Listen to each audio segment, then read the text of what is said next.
Hello and welcome back to another Minimum Battles run in Pokemon Gold. Today our challenger is Meganium, and I'll go into why it's Meganium and not Chikorita or Bayleef in just a minute, but for now let's talk about Meganium. Meganium is considered by many to be the hard mode starter of the Johto region, and that's for good reason. Johto is not friendly to grass types since it starts off with 3 of the first 4 gym leaders having a type advantage over you, or resisting your strongest attacks in the case of Morty. This means that early portions of the game can be a struggle for grass types, and since Meganium is the grass starter, it takes the majority of the blame for that. I've heard people call Meganium the worst grass starter ever, and while I don't agree with that since Meganium itself is actually pretty good, I can see how people would think that since Meganium debuted in a region which is really brutal to be a grass type in. Looking at Meganium's stats, we can see that it leans defensive, but overall has pretty balanced stats. It's a final form Pokemon, so it already has a leg up over the Pokemon we've done in this series so far. Meganium's move pool is also pretty good overall, learning some strong moves like Body Slam and Earthquake, as well as starting with Razor Leaf. It also has access to a variety of utility moves like Reflect and Light Screen, which may prove useful. Looking at Meganium before doing the run, it's obvious that we're going to have a rough start with Falkner, Bugsy, and Morty, since they all have a strong advantage over Meganium, but if we can get through the early game, I think Meganium can do quite well. With all that said, let's get into the run and see how Meganium fares. Before we get into the run itself, let's talk about Chikorita and Bayleef. We're using Meganium over them because minimum battles with either Chikorita or Bayleef is impossible, and here's why. Neither of them have too much issue in the introductory section of the game, defeating the rival and getting to Violet City with no problems, but once we enter Falkner's gym, we get hard-walled by the first trainer here with the Spearow. Spearow only knows Peck, which is super effective against us, and we're under-leveled since there's only 2 mandatory fights before this point. Chikorita only knows Tackle and Growl, and the Spearow's doing about half our HP with Peck, and we can't lower its attack enough with Growl to have any hopes of defeating it. Our Tackle's looking like a 6-shot, so it's safe to say that Chikorita has no way to get through this Spearow on minimum battles. Bayleef has better stats than Chikorita, and actually starts with Razor Leaf and Reflect as well, but it also can't get through the Spearow. Peck is still doing about half our HP, and even with Reflect up, it's still doing about a quarter of our HP. Our Razor Leaf crit looks to do about a quarter of Spearow's HP in return, so again there's no way for Bayleef to possibly defeat this trainer Spearow since it outspeeds us and will only ever use Peck. With that all said, let's start with Meganium now. Meganium starts with the same moveset as Bayleef, knowing Tackle, Growl, Razor Leaf, and Reflect, but it has better stats than Bayleef. Having more HP and better physical defense is the main factor for this fight, as well as having some better attacking stats so we do more damage to the Spearow. With a Reflect and 1 Growl, we can get the Spearow's Peck down to doing 5 damage each turn, and if we get 2 crits or more with Razor Leaf, we can 4-hit KO the Spearow and survive with 1 HP thanks to a berry we had equipped. So this fight is actually possible with Meganium, unlike with Bayleef or Chikorita before it. The next trainer with 2 Pidgey isn't an issue since they don't have any flying type moves, but then we go on to Falkner. Falkner's Pidgey will only spam Tackle since it doesn't actually know any flying moves either, which with a Reflect up only does 2 damage per turn, making it a non-issue for Meganium. We can take it down with 4 tackles fairly easily, then he sends out Pidgeotto. Pidgeotto knows Gust, which is doing about 7 damage with Reflect up, and Reflect actually wears off when he sends out Pidgeotto, so we have to waste a turn setting it back up. The best we can get it down to is doing 5 damage with a couple Growls, but really our best option is just to keep Reflect up and spam Tackle, which will be a 5-shot. Meganium has enough HP that we can just win this damage race against Pidgeotto to secure the first gym badge. Honestly, easier than the Spearow trainer. While we make our way through Union Cave and absolutely annihilate Hiker Russell, which feels very cathartic after he gave Mareep such trouble, I'll mention that I intended to do these runs with the lowest form of a Pokemon as possible. That's why I did Cyndaquil and Mareep instead of doing Typhlosion or Ampharos. Obviously if the base form can defeat the game on minimum battles, then so can their evolutions, since they have the same if not better move pools, and generally have better base stats. I'll make sure to mention in the videos where the lower evolutions fail to run, just like I did with Chikorita and Bayleef at the start of this video. After we emerge from Union Cave and flush the rockets out of Slowpoke well, we now have a choice between fighting Rival 2 or fighting Bugsy. Bugsy's Scyther 4 times resists our grass moves and has Fury Cutter, which is super effective against us, and Rival 2 has a Ghastly, Kolava, and Zubat, which all resist grass, and Meganium can't learn Swift, so we're stuck with Tackle, which Ghastly's immune to. I opt to go fight Rival 2 first, since we only have 1 berry left at this point, so we won't have one for Bugsy, which scares me a bit. We use a couple Razor Leafs to take out Ghastly and hope it doesn't paralyze us or put us to sleep. Supersonic isn't great either, but it's the best of the options besides Olic, which doesn't paralyze.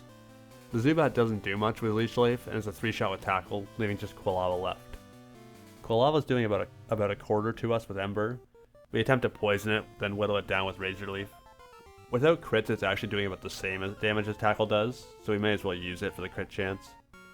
Quilava takes us down several times, but eventually we get through it. There was an easier strategy that I didn't realize until a bit later, so hold on to that thought for now. Now we have to face Bugsy. Their Metapod and Kakuna are no issue, going down quickly, but they can poison us and use String Shot, which is noteworthy, since we are actually speed tied with Scyther at this level. This means it's a 50-50 chance for either us or Scyther to attack first, so ideally we don't get our speed lowered by String Shot. When it comes to Scyther, all we can really do is poison it and spam Tackle. Fury Cutter starts with 20 base power and doubles with each consecutive hit, but only has 95 accuracy, so if we can get a miss on the second or third hit, we should be able to take it down. This takes a fair bit of time for some reason, since Scyther doesn't seem to miss too often. For reference, 95 accuracy is the same accuracy as Tackle is, which means they should miss just as often with Fury Cutter as I do with Tackle. I missed 7 tackles before Scyther ever missed a single Fury Cutter, so we can chalk this fight up to terrible luck. We do eventually get a Fury Cutter miss on the third hit, which buys us just enough time for the Poison Tackle combo to finish it off. With Bugsy defeated, we can head through the forest towards Goldenrod. I'll mention here that we caught a Sandshrew for cut as usual, but we also picked up a Slowpoke in the well for using Surf later. In Goldenrod, we do our errands, fighting all the mandatory trainers before Whitney, and gathering the useful items in the area. Once we finish those up, we can fight Whitney, and the fight is very easy.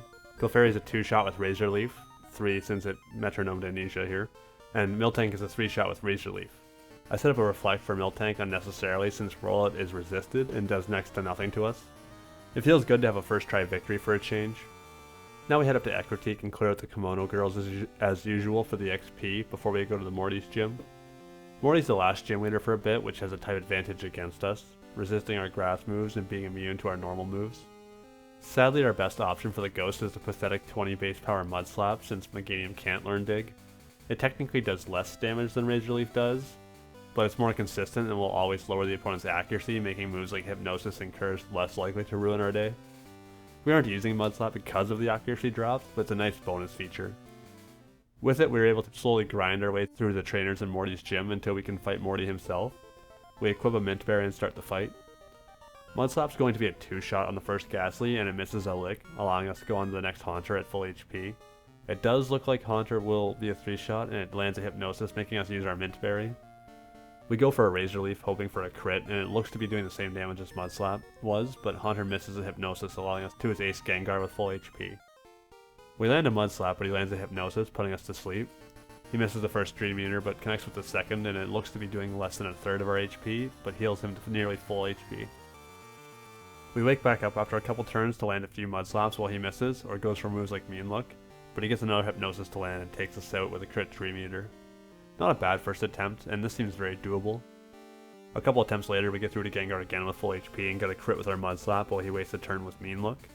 He then misses with Hypnosis, allowing us to take him to red HP before his next Hypnosis connects, but we still have the Mint Berry so we can wake back up and finish it off. The final Haunter doesn't have Curse or Hypnosis, so we're able to easily finish it off since we still have full HP to claim the victory. Now that we've cleared out the last of the hard early game gym leaders, the game opens up to us. We opt to head east to Mahogany to clear out the Rocket hideout because I feel like it. I always like doing it this way because it gave me a bit of a break between the hideout section of the game and the radio tower takeover. We clobber the Rockets and head on to Pryce since we're already in Mahogany. Pryce is the Ice-type gym leader, but all of his Pokemon's secondary typing make them weak to grass, so I'm not really all that worried about him. Seal and Dugong's best moves are Icy Wind and Aurora Beam, which do very little against our tanky Meganium. We take each of them out in 2 Razor Leafs, and it looks like Piloswine will be the same, but it takes us out with a Blizzard. Okay, well a crit from Razor Leaf or a Blizzard miss should do the trick then. I try the fight again and it goes exactly the same up to Piloswine, where we actually survive a Blizzard from half HP and take it down on the follow-up Razor Leaf. We now head west of Ecruteak towards Olivine, catching a Farfetch'd for Fly because I once again forgot to get a Pidgey earlier. We head over to Cianwood and start fighting Chuck's gym. We learned Body Slam during the Rocket hideout section at level 31, and it's an amazing normal type move. Return has higher base power when you have full friendship, but a chance to paralyze makes Body Slam a perfectly good option for this point in the game. We easily take out the trainers in the gym since they're all pretty weak to special attacks and face Chuck. Unsurprisingly, we annihilate Chuck. Both his Primeape and his Poliwrath take 2 Razor Leafs to defeat. I did lose once because I didn't even bother to heal, so I only had half HP to start, and his Poliwrath put us to sleep and hit 3 Dynamic Punch to take us out. On the second attempt we woke up before he could finish us off, and we landed a Razor Leaf to win. We now fly back to Olivine, kill the Lighthouse Ampharos, and take on Jasmine. We still have Mud Slap in our moveset because it's 4 times super effective against Magnemites, and there's several trainers in this game which have multiple Magnemites or Magnetons. Mud Slap 2 shots of Magnemites, and Steelix will be a 3-hit KO with Razor Leaf. We get it pretty low and Jasmine uses a Hyper Potion on it, but we get a lucky crit to make it a 2-shot with Razor Leaf, and another crit with Mud Slap to take out Magnemite in 1 hit for a first try victory. Normally I skip over the radio tower part of the story since there isn't anything really to talk about here. The rival in the Goldenrod Underground isn't even that hard with Meganium, however there is one battle which was surprisingly difficult in this section. The Rocket Executive, who is pretending to be the radio tower director, has 5 coughing and a wheezing and caught me completely by surprise. The coughing no smokescreen, which lowers our accuracy, and also no slud, which does a good chunk of damage and can poison us. Our best option for them is a 2-shot with Body Slam, but this means we take a lot of chip damage from each coughing. The wheezing also knows Explosion, which will 1-shot us. This fight probably took me about 10 minutes of real time because I just had to get some luck where I didn't get poisoned too early or my accuracy lowered, and didn't have wheezing explode on me.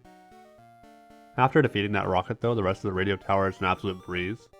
We grabbed the TM for return in this section, as well as stocking up on calciums, carbos, and protein to boost our Meganium's stats since we're already here anyways. With that dealt with, we can now head east of Mahogany to Blackthorn. As usual, we grab the few items south of Blackthorn, mainly for the Paralysis Cure Berries, and head to the gym.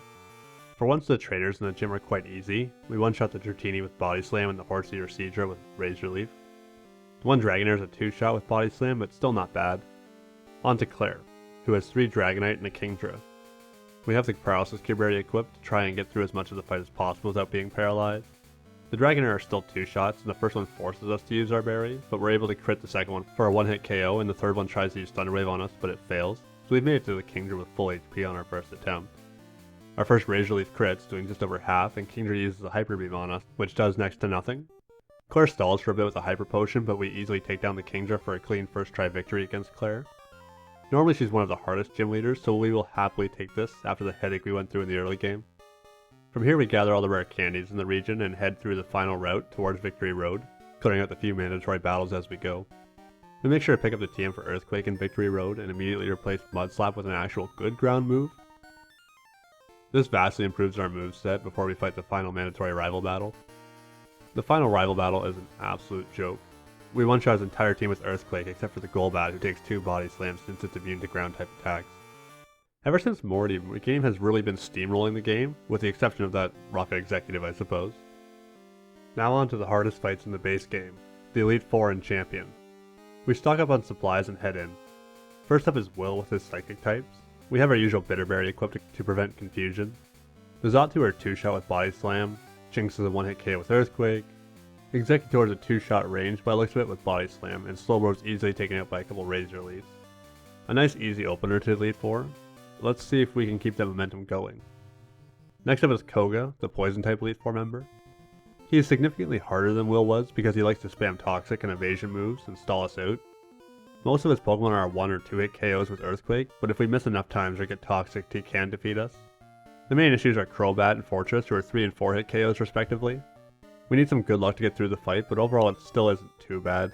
It only took us a handful of attempts until we didn't miss too many times on Crobat, so we had good HP going into Fortress and could take it down. Third is Bruno with his fighting types, who are a lot better now than they were in Generation 1. Even with that said, Bruno is still trash. We take down all of his fighting types with a couple moves apiece, and then one-shot his Onix with Razor Leaf for an easy first try victory.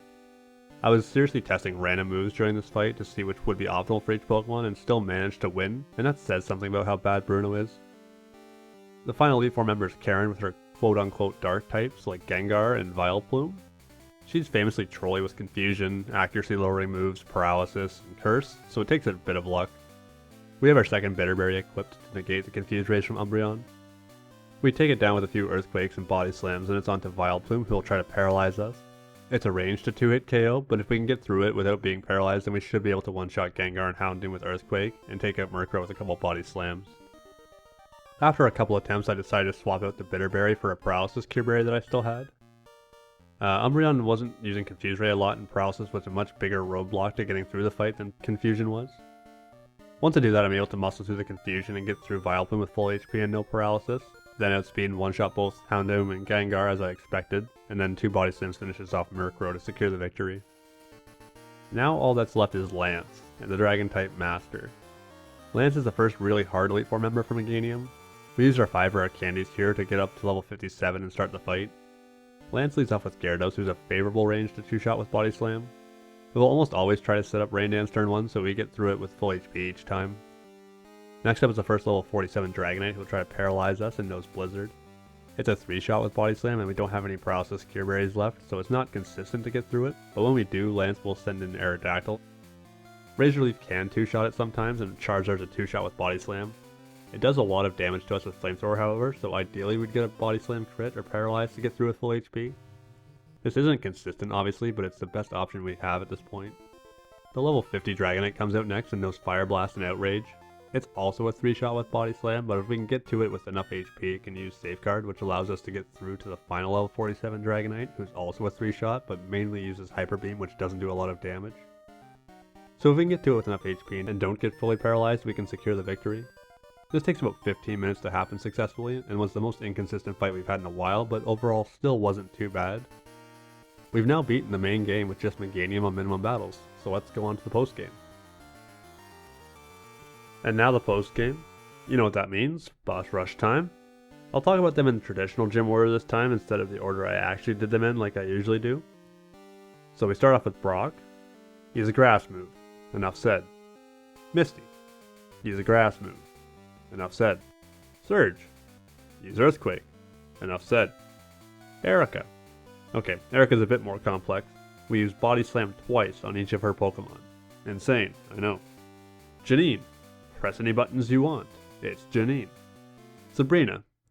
I used Body Slam a few times and switched to Razor Leaf once Mr. Mime sets up a Reflect. I missed a few times and almost lose, but I don't. Blaine. Use Earthquake. Enough said. Blue. Okay. Blue is the only real hard gym leader in Kanto most of the time, but not this time. Meganium takes down Pidgeot and a few Body Slams, then 3-hit KOs Exeggutor. Arcanine's a 1-shot with Earthquake, and Alakazam goes down in a couple Body Slams, then it's on to Gyarados, who takes a few Giga Drains because Alakazam used Reflect, and finally we 1-shot Rhydon with Giga Drain because, of course we do. A first try victory against Blue feels really good after he was such a pain in the last 2 runs. We now talk to Oak, and he allows us to go to Mount Silver where we face off against the final challenge, Red. His team far out levels our level 68 Meganium, and all no attacks which do a lot of damage to us like Flamethrower, Blizzard, Psychic, Body Slam, etc. So this isn't going to be easy by any means. The first Pikachu can't really do much to us besides lowering our attack with Charm or paralyzing us with Thunder. That's if we decide not to one-shot it with Earthquake, which we obviously do. Red will send out Venusaur next, who also really can't do much to us. It just sets up Sunny Day and tries using Solar Beam, which does nothing.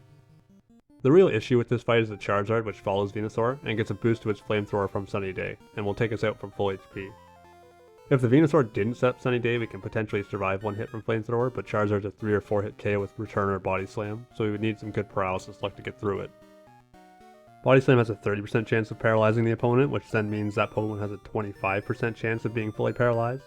So theoretically, when we outspeed the Charizard turn 1, we have a 30% chance to paralyze it, then a subsequent 25% chance for it to be paralyzed, allowing us to survive. We would need it to be paralyzed 3 times or to get a crit to take it down. This means we'd have just slightly less than 0.5% chance of getting through to the Charizard using Body Slam. That's not great, so I came up with a better option. Deep within the Slowpoke well, once we have access to Surf and Strength, we can get a King's Rock from an NPC there, which gives certain attacks a just less than 12% chance to cause flinching. And it just so happens that Return is one of these moves that it allows to cause flinch. Since Return's a 3-hit KO, we would only need 2 flinches so we can get through Charizard, which is about a 1.4% chance.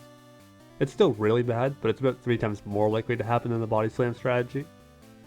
With this, we get through the Charizard a couple times and can fight the Espeon with full HP.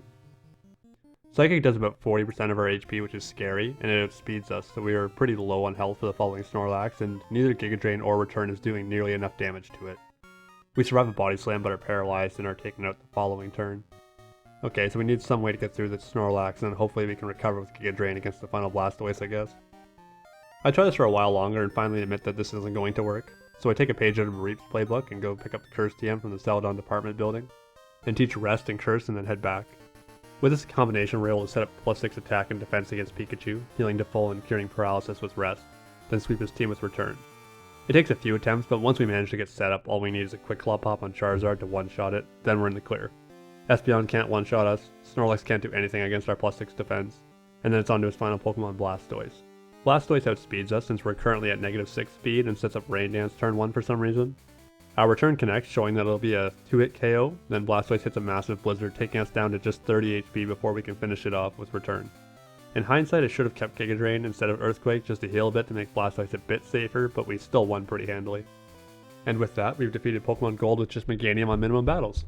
As expected, it struggled a lot in the early game when all the gym leaders had advantages over it, but once we got through Morty, Meganium really just demolished the remainder of the game aside from a couple select fights. Notably Lance and the Rocket Executive with 5 coughing and a wheezing, which admittedly wouldn't have been that hard for Meganium if the best ground move we had access to was better than Mud Slap at the time.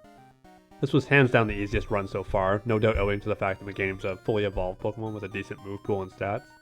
But I managed to do this whole run from start to finish in under 3 hours of real time, and that included all the time I wasted trying out different strategies on trainers, since I was trying to decide how to handle them. I wasted half an hour on Red alone just trying to figure out what to do against him, and the same went for Lance and Bugsy or Rival 2. So realistically, if I had my final game plan going into this run, I probably could have done it in under 2 hours real time if I played efficiently. For reference, it probably took me 7 or 8 hours of recording time from Mareep, so this run felt like a cakewalk by comparison. Also, no double team in this video, didn't need it.